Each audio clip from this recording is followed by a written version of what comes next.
Hi!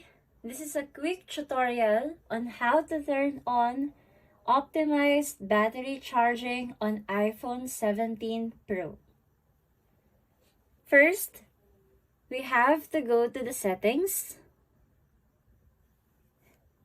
and then scroll up to battery. Wait for it to load, and in battery, you tap charging.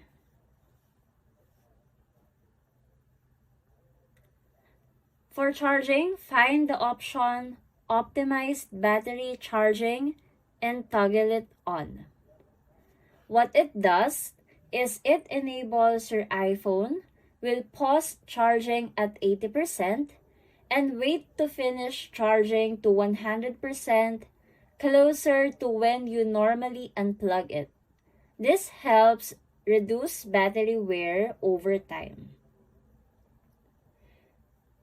Make sure that the charge limit is set to 100%.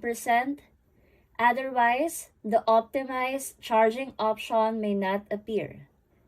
The features learns your charging routine, so it might take some time to load before you notice it in action.